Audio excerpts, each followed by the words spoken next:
ಲತಾ ಮಾತಾಡಿದ ರೀತಿಗೆ ಸೂರ್ಯಂಗೆ ತುಂಬಾ ಬೇಜಾರಾಗುತ್ತೆ. ಅದಕ್ಕೆ ಶಾಂತಿ ಹೀಗೆ ಹೇಳ್ತಾಳೆ, ದುಃಖ ಪಡಬೇಡ್ರಿ, ಏನೋ ಚಿಕ್ಕ ಹುಡುಗಿ ಏನೇನೋ ಮಾತಾಡ್ಬಿಟ್ಲು, ನೀವೇನು ಹಚ್ಕೋಬೇಡಿ ಆಯಿತಾ. ಆಗಲ್ಲ ಶಾಂತಿ. ಇಷ್ಟು ದಿನ ನನ್ನ ಚಿಕ್ಕಮ್ಮ ಏನೇ ಅಂದ್ರು ಏನೇ ಮಾತಾಡಿದ್ರು ನನ್ನ ತಂಗಿ ನನ್ನ ಜೊತೆ ಇದ್ದಾಳೆ ಅಂತ ಧೈರ್ಯವಾಗಿದ್ದೆ. ಆದ್ರೆ ಲತಾ ಈಗ ಮಾತಾಡ್ತಿದ್ರೆ ನನ್ಗೇನು ಅರ್ಥ ಆಗ್ತಿಲ್ಲ ಶಾಂತಿ. ಸರಿ ರೀ, ಮನೆಗೆ ಹೋದ್ಮೇಲೆ ಒಳ್ಳೆ ಸಮಯ ನೋಡಿಕೊಂಡು ಅತ್ತೆ ಹತ್ರ ನಾವೇ ಮಾತಾಡೋಣ, ಬನ್ನಿ ಮನೆಗೆ ಹೋಗೋಣ ಅಂತ ಇಬ್ಬರು ಮನೆಗೆ ಬರ್ತಾರೆ. ಸೂರ್ಯ ಹೇಳ್ತಾನೆ, ಅಮ್ಮ, ನಿನ್ನ ಹತ್ರ ಒಂದು ವಿಷಯ ಹೇಳ್ಬೇಕಿತ್ತು. ಲತಾ ಮಾತ್ರ ತನ್ನ ಅಣ್ಣ ಎಲ್ಲಿ ತನ್ನ ಪ್ರೀತಿ ಬಗ್ಗೆ ಹೇಳ್ಬಿಡ್ತಾನೋ ಅಂತ ಭಯಪಡ್ತಾ ಇರ್ತಾಳೆ. ಏನು ಸೂರ್ಯ ಅದು? ಅದು ಅಮ್ಮ, ಇವತ್ತು ಲತನ್ನ ಹಾಸ್ಪಿಟ್ಲಿಗೆ ಕರ್ಕೊಂಡು ಹೋಗಿದ್ವಲ್ವಾ? ಹೋಗಿದ್ರಿ, ಅದಕ್ಕೇನಾಯಿತು? ಅದೇನಿಲ್ಲಮ್ಮ, ಮತ್ತೆ ಇನ್ನೊಂದ್ಸಲ ಕರ್ಕೊಂಡು ಹೋಗ್ಬೇಕು. ಸರಿ ಹಾಗಾದರೆ ಕರ್ಕೊಂಡೋಗು. ಏನೋ ಇದನ್ನು ನನ್ನೇ ಕೇಳಬೇಕಾ? ನನಗೆ ಹೇಳ್ದೆ ಏನು ಕೆಲಸನೂ ಮಾಡಲ್ಲ ಅಲ್ವಾ ನೀನು? ಚಿಕ್ಕ ವಯಸ್ಸಿಂದ ಅಭ್ಯಾಸ ಆಗಿಬಿಟ್ಟಿದೆ ನಿನಗೆ ಅಂತ ಹೇಳಿ ಊಟ ಮಾಡಿ ತನ್ನ ರೂಮಿಗೆ ಹೋದ್ಲು ಮಂಗಮ್ಮ. ಲತಾ ತನ್ನ ಮನಸ್ಸಲ್ಲಿ ಹೀಗೆ ಅನ್ಕೋತಾಳೆ, ಅಪ್ಪ ಬದುಕ್ಬಿಟ್ಟೆ, ಎಲ್ಲಿ ನನ್ನ ಪ್ರೀತಿ ವಿಷಯನ ಅಮ್ಮಂಗೆ ಹೇಳ್ಬಿಡ್ತಾನೋ ಅಂತ ತುಂಬ ಭಯಪಟ್ಟಿದ್ದೆ. ಸ್ವಲ್ಪ ಹೊತ್ತಾದಮೇಲೆ ಶಾಂತಿ ಸೂರ್ಯ ಹತ್ರ ಹೀಗೆ ಹೇಳ್ತಾಳೆ, ಏನ್ರಿ ನೀವು ಲತಾ ವಿಷಯನ ಅತ್ತೆ ಹತ್ರ ಮಾತಾಡ್ತೀನಿ ಅಂತ ಹೇಳಿ ಮಾತನ್ನೇ ಮರೆಸ್ಬಿಟ್ರಲ್ಲ ರೀ ನೀವು? ಈ ವಿಷಯ ಗೊತ್ತಾದಾಗಿಂದ ನಾನೇ ನನ್ನಲ್ಲಿಲ್ಲ ಶಾಂತಿ.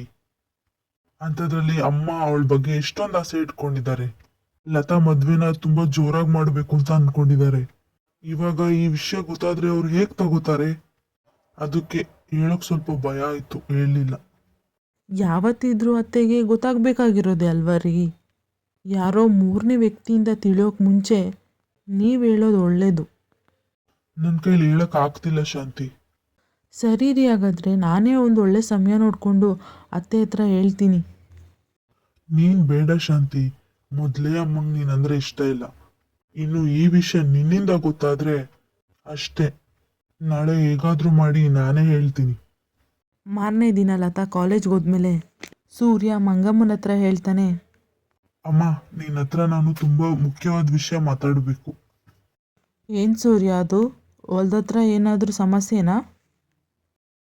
ಅದು ಅಮ್ಮ, ನಮ್ ಲತಾ ಯಾವ್ದೋ ಹುಡುಗನ ಜೊತೆ ಓಡಾಡ್ತಾ ಇದ್ದಾಳೆ. ಯಾರು ಅಂತ ಕೇಳಿದ್ರೆ ನಾನು ಆ ಹುಡುಗನ್ನೇ ಪ್ರೀತಿಸ್ತಿದ್ದೀನಿ, ಮದ್ವೆ ಆಗ್ತೀನಿ ಅಂತ ಹೇಳ್ತಾಳೆ.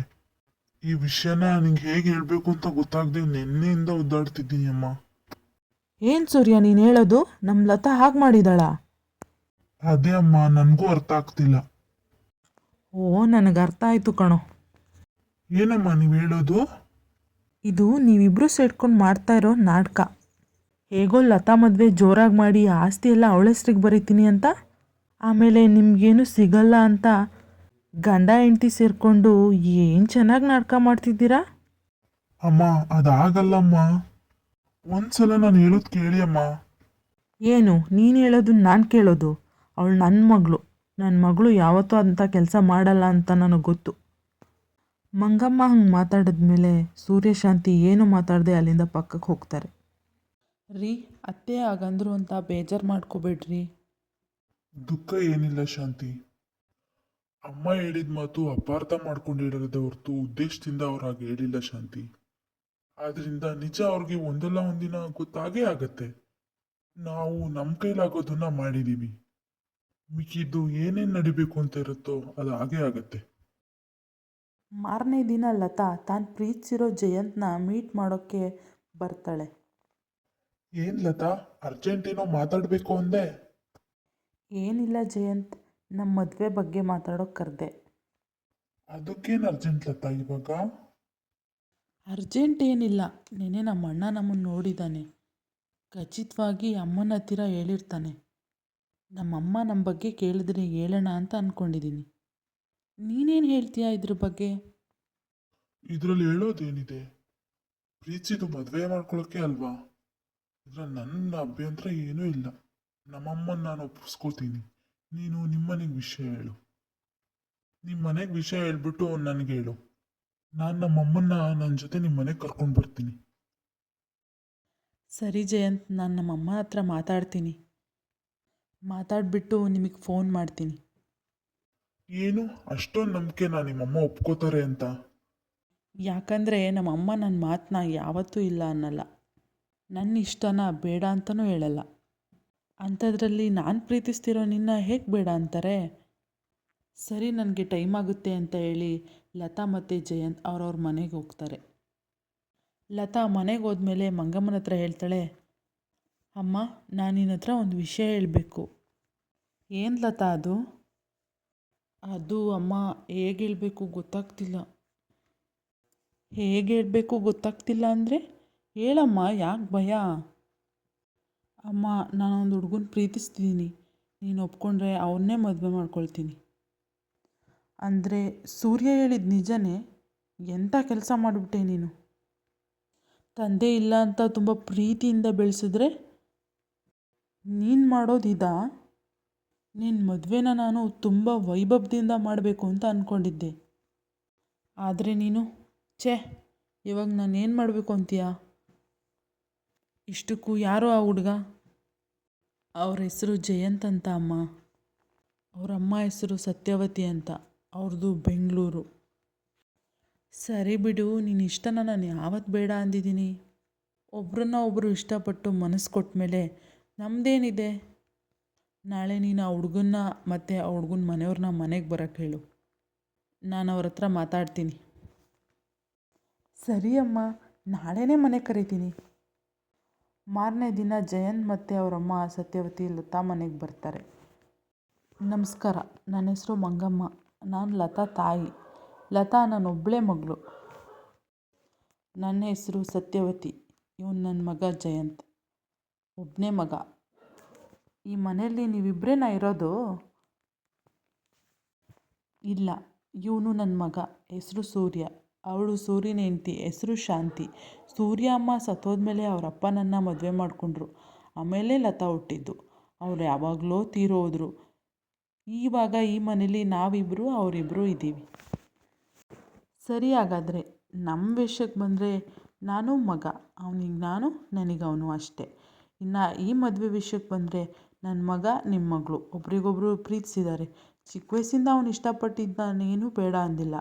ಇವಾಗಲೂ ಅಷ್ಟೇ, ಅವನು ಇಷ್ಟಪಟ್ಟಿದ್ದ ಹುಡುಗಿ ಜೊತೆನೇ ಅವನು ಮದುವೆ ಮಾಡ್ಕೊಳ್ಳಿ. ನನಗೆ ಬೇಕಾಗಿರೋದು ಅದೇನೆ. ಹೆಂಡ್ತಿ ಮಕ್ಕಳು ಅಂತ ಮಗ ಸಂತೋಷವಾಗಿ ಬದುಕಿದ್ರೆ ಒಬ್ಬ ತಾಯಿಗೆ ಇನ್ನೇನು ಬೇಕು? ನನಗೆ ಯಾವುದೇ ವರದಕ್ಷಿಣೆ ಮೇಲಾಗಲಿ ಯಾವ ಆಸೆನೂ ಇಲ್ಲ. ಬೇರೆ ಯಾವ ಅಭ್ಯಂತರನೂ ಇಲ್ಲ. ನಿಮಗೆ ಒಪ್ಪಿಗೆ ಇದ್ದರೆ ತಾಂಬೂಲ ಬದಲಾಯಿಸ್ಕೊಳ್ಳೋಣ. ತುಂಬ ಸಂತೋಷ ರೀ. ನಿಮ್ಮ ಮಾತಲ್ಲೇ ಗೊತ್ತಾಗ್ತಿದೆ ನೀವೆಷ್ಟು ಒಳ್ಳೆಯವರು ಅಂತ, ಎಷ್ಟು ಸಂಸ್ಕೃತವಾಗಿದ್ದೀರಾ ಅಂತ. ನಿಮ್ಮಂಥವ್ರ ಜೊತೆ ಬೆಳೆದಿರೋ ನಿಮ್ಮ ಮಗನೂ ನನ್ನ ಮಗಳ ಜೀವನದಲ್ಲಿ ಬಂದಿರೋದು ನಮ್ಮ ಅದೃಷ್ಟ. ಆದರೆ ನಂದು ಒಂದೇ ಒಂದು ಕೋರಿಕೆ ಇದೆ. ನೀವು ಖಚಿತವಾಗಿ ಒಪ್ಕೋತೀರಾ ಅಂದರೆ ಅದನ್ನು ನಾನು ಹೇಳ್ತೀನಿ. ಅದೇನು ಕೇಳಿ ಮೊದಲು. ಲತಾ ಹುಟ್ದಾಗಿಂದ ಇಲ್ಲಿವರೆಗೂ ನಾನು ಅವಳನ್ನ ಬಿಟ್ಟು ಯಾವತ್ತೂ ಇರಲಿಲ್ಲ. ಇನ್ನು ಮುಂದೇನೂ ಇರೋಕ್ಕಾಗಲ್ಲ. ಅದಕ್ಕೆ ನಿಮ್ಮ ಮಗುನ ನಮ್ಮ ಮನೆಗೆ ಮನೆಯಳಿನ ಕಳಿಸ್ಕೊಟ್ರೆ ಚೆನ್ನಾಗಿರುತ್ತೆ. ಏನು ಮನೆ ಅಳಿಯನ? ಅದು ಸಾಧ್ಯ ಇಲ್ಲ. ನೀವು ಹೇಗೆ ನಿಮ್ಮ ಮಗಳನ್ನ ಬಿಟ್ಟಿರೋಕ್ಕಾಗಲ್ವೋ? ನಾನು ಚಿಕ್ಕ ವಯಸ್ಸಿಂದ ನಮ್ಮಮ್ಮ ನನ್ನನ್ನು ಬಿಟ್ಟಿದ್ದಿಲ್ಲ. ಆದರೆ ಇವಾಗ ನನ್ನ ಸಂತೋಷಕ್ಕೋಸ್ಕರ ನಮ್ಮಮ್ಮನ ಈ ವಯಸ್ಸಲ್ಲಿ ಒಬ್ಬರನ್ನೇ ಬಿಟ್ಟು ಬರಲ್ಲ. ಅಯ್ಯೋ, ಏನಕ್ಕೆ ಒಬ್ಬರನ್ನೇ ಬಿಡ್ತೀರಾ? ಒಂದೊಳ್ಳೆ ಅನಾಥಾಶ್ರಮಕ್ಕೆ ಸೇರಿಸಿದ್ರೆ ಸರಿ ಆಗುತ್ತೆ. ಸರಿ, ಹಾಗಾದ್ರೆ ನಾನೊಂದು ಒಳ್ಳೆ ಅನಾಥಾಶ್ರಮ ನೋಡ್ತೀನಿ, ನೀವು ಸೇರ್ಕೊಳ್ಳಿ ಅಲ್ಲಿ. ನಾನು ನಿಮ್ಮ ಮಗಳು ವಾರಕ್ಕೆ ಒಂದ್ಸಲ ಬಂದು ನೋಡ್ಕೊಂಡು ಹೋಗ್ತೀವಿ. ಜಯಂತ್, ಏನು ನೀವು ಹೇಳೋದು? ಇನ್ನೇನು ಮತ್ತೆ, ನೀವು ಹೇಳೋದೇನು? ನನಗೋಸ್ಕರ ನಮ್ಮಮ್ಮ ಅವ್ರ ಜೀವನನೇ ತ್ಯಾಗ ಮಾಡಿದ್ದಾರೆ. ಯಾರ ಸಹಾಯನೂ ಇಲ್ಲದೆ ನನ್ನ ಬೆಳೆಸಿ ನನ್ನ ಎಷ್ಟು ದೊಡ್ಡವನು ಮಾಡಿದ್ದಾರೆ. ಅಂಥದ್ರಲ್ಲಿ ನನ್ನ ಸಂತೋಷಕ್ಕೋಸ್ಕರ ಅವರನ್ನು ಒಬ್ಬರನ್ನೇ ಬಿಟ್ಟು ಬರಲ್ಲ. ಮತ್ತೆ ನಿಮ್ಮ ಮಗಳು ನಿಮ್ಮ ಕಣ್ಣು ಮುಂದೆ ಇರಬೇಕು ಅನ್ನೋದು ನಿಮ್ಮ ಪ್ರೀತಿ ಆದರೆ ನನ್ನ ಹೆತ್ತಾಯಿ ನನ್ನ ಹತ್ರ ಇರಬೇಕು ಅನ್ನೋದು ಪ್ರೀತಿನೇ ತಾನೇ?